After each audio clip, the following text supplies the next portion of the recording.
And how do you process that kind of a game from Jameis, where it's the best of the best and then some of the worst? Yeah, I mean, that's just something we just got to keep focusing on and keep working at, and making sure that we keep our attention to detail where it needs to be in terms of the number one thing, protecting the football. And I think James is the first one to admit that, and part of that is technique stuff. Part of that is everybody doing their job stuff, and part of that's decision making. So there's different things that go into those things, but at the end of the day, the quarterback has the ultimate responsibility for it, and we'll keep making sure to work to improve that. And Jameis is always throwing interceptions. That's just been part of his game, for better or worse. I guess as a coordinator and a coach, how do you maybe try and limit that? Well, you don't stop coaching it, number one. I don't think you just sit there and say, oh, it's okay, it's just the way it is. I think we keep coaching it, we keep hitting on it, why these things are happening and how can we correct them, and to make sure it doesn't happen again next time. So I think there's that aspect of it. Obviously there with, the amount of third downs and 2-minute drives and things like that, we got into a lot more throwing the ball than typical. So striking that balance to make sure we have that balance, and we're still running the ball and making sure we're in advantageous positions for the run game and for Jameis to utilize the play action stuff as well. So I do think there's that balance we got to make sure we're handling, and we're doing good, and we're not getting lopsided. And obviously with the multiple 2-minute drives and third downs and things like that, that added to that. But we want to make sure we're doing, helping him out there as well. Number of difficult up to that. It feels like there's a lot of out routes and solid routes, or from one hash to the sideline. It might make it more susceptible to interception. Yeah, I mean, that's a good question. I think, there's a lot of difficult throws, in this league. And I think the advantage that Jameis gives you is it does force a defense to have to cover the whole field. They can't play between the hashes. They can't, play into the boundary. We want to be able to attack the whole field, but do it in a smart way, in a judicious way. And at the end of the day, knowing where our misses are. If we're throwing an out cut to the field from the far hash, all right, if we're going to miss, we're missing that thing outside, and hey, we're throwing an in cut, we're going to miss that thing low and not high, so it's just those little detail things from the quarterback position of, all right, where's my miss? If it's dicey at all right, I'm going to miss this thing outside, and make sure worst case scenario is second down or third down, or we're ending the series with a kick. Any advantages for you guys from just a game planning standpoint from seeing this team so soon after you just played them? Are there any on the flip side of that, maybe disadvantages? We talked about teams getting better or changing as the season goes on, so maybe they're relatively still the same from a couple weeks ago. Yeah. Obviously there's a lot of things fresh, in your mind from the first game for us and for them. I think there is that. Obviously there's the health factor of, we've got some different guys in, and they've got some different guys in, and we've got different guys out. They got different guys out. So that always changes things as well right there. But game planning wise and things like that, you look and you're trying to make sure that you're doing things that are different or not, things that they can just lock in and key in on because, hey, we did this before and, just 2 weeks ago on them. So in that regard, things are a little bit more fresh in everybody's mind in terms of, hey, here's the stuff we were running, here's the stuff they were running. I'm sure they're going to have some different looks for us as well. Along those lines with personnel maybe being slightly different, it looks like they're going to have Alex Highsmith. So how does he kind of change the pass rush looks you guys might get, and even going against Herbig, though, how difficult can he be as well in there? Yeah, I mean, obviously he's one of the top rushers in this league. He generates pressure. He's a high effort guy. He can win with speed, win with power, and with the depth they have at the position, and then obviously, Watt on the other side, it's a challenging combo, and obviously there's things you want to do to help your guys out in that regard. Whether it's within pass protection, whether it's running the football, whether it's, ball out, whether it's, taking shots downfield, just trying to mix things up to make sure that they can't get a beat as much in what you're doing. So we just got to keep giving them different looks, keep understanding, what we have in terms of the pass rush, because you got those guys, and then, the interior guys aren't bad players either. Hayward's playing at an extremely high level. They've got other guys in there that can as well. So it's a great challenge for us. And we got to do a great job, obviously, not only as players, but as coaches schematically and what we're asking our guys to do. Jameis was so emotional after that game, Mhm. saying he wants to be delivered from pick sixes.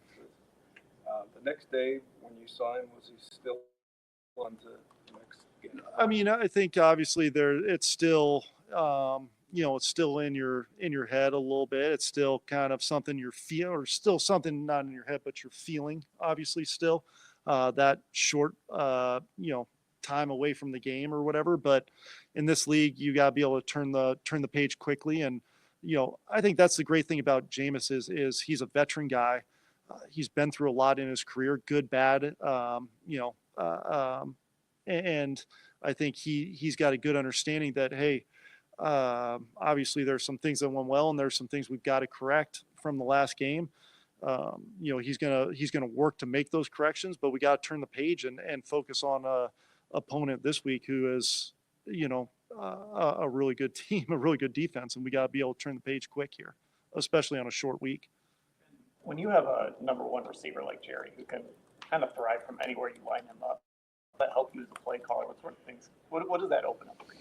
Yeah, I think his mind for the game and his intelligence, his ability to move into different spots, whether it's inside, outside, X, Z, whatever it is definitely beneficial. You want to be able to move guys around, so a defense can't get a beat on them and know exactly where they're lining up every time. I feel like so his mental ability to handle that, and then the physical ability to run the routes and still be able to win is a huge advantage, I think, for us, and the flexibility that we look for in offense is to be able to for guys to do different things and have different roles, so that one guy's not always doing the exact same thing. Worrying about interceptions with the Steelers. They're right at the top of the list in terms of forced fumbles. Mhm. So how do you approach that this week, just in terms of ball security and drills and all that kind of stuff? Yeah, I mean, it seems like that's the case every year. We do a great job coaching it, attacking the football, and so that's got to be an emphasis for us. We've got to do a great job with that. Obviously, from a quarterback's perspective, decision making, throwing the ball, but also in the pocket, and then all of our ball carriers as well. We got to do a great job covering the ball up, and then we got to do a great job covering, to the ball with guys who don't have it, so we get population around the football. So I think those things, we really got to stress, and we really got to make sure that we're putting ourselves in the best position possible to make sure that we're really good with our ball security. Going back to the question about Jerry's versatility, Mhm. are you seeing more flexibility in receivers as they're coming into the league as, 7-on-7s than maybe 10, 15 years ago, where this guy's an X, this guy's a Y? Yeah, I think I don't know if it's the receivers themselves or just the way the game's going, and pass game, and with how talented these guys are and the plays they're able to make. Defenses are so good, to kind of key and take them away, that you've got to do different things with them. So it might be a product of what they're doing kind of growing up now with all the 7-on-7. It might be a product of just the evolution of the game as well. But I do think, a lot of it depends on the guy too. Some guys, have the ability to do what Jerry does. Some guys don't, and you just got to be able to figure that out as well. If you've got a guy who's more of a one position guy, so everybody's different. Some guys can do those different type of things and fit in different roles in different spots. Some guys are more one positional though. The run game could put you in more favorable spots. Why do you think it wasn't as successful as you wanted against Denver, and then what kind of challenges Pittsburgh's run defense? Yeah, I think Denver's a great, they're a great defense. There's some runs that popped right there, and there were some things that were some hard yards too that we needed. The physicality of coming off the ball and getting some hard yards. So I think it's a product of playing a really good run defense that was around the line of scrimmage a lot and doing that type of stuff, and that opened up some other things. But at the same time, we want to make sure that we're continually focusing on, hey, letting our guys come off the ball and do those things and be physical, which they've done well here, this year and over the years. We just got to continue to grow, because as you keep hitting those body blows, those things start popping for bigger gains. So I think that's the thing, the mentality that we want to have. We just got to keep grinding on it, and keep doing that to put ourselves in position. So, hey, those things, because we got good backs, we got a good line, things, tight ends, receivers that are willing to get dirty. So we got to keep letting them be in position to come off the ball.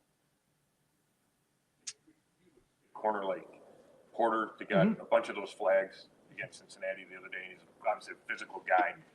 What are some of the coaching points to your receivers when you go up against a guy like that? Yeah, it's one of those things where they're going to be physical. I think that's just something they've done over the years as well, and they love to get hands on you, and obviously he does a great job at that, and he's a longer, more physical player. So that's the nature of 1 week to the next. Last week he had the flags. We'll see what happens this week, but I think you just go into it saying, okay, we got to play fast, we got to understand what we're getting, and do a great job, in route, on releases, and all those different things to make sure that we're able to kind of, attack that and try to create some corner that does a good job playing physical. Does hit a wall? No, I think Nick's a pro. He's a guy who's in here working every day. When you watch him at practice, when you look at his regimen to make sure he's ready for every game, he's a grinder, and he's gonna get himself ready each and every week. And he's played in this league for a long time, and I think that he's the type of guy that he's ready to roll every week.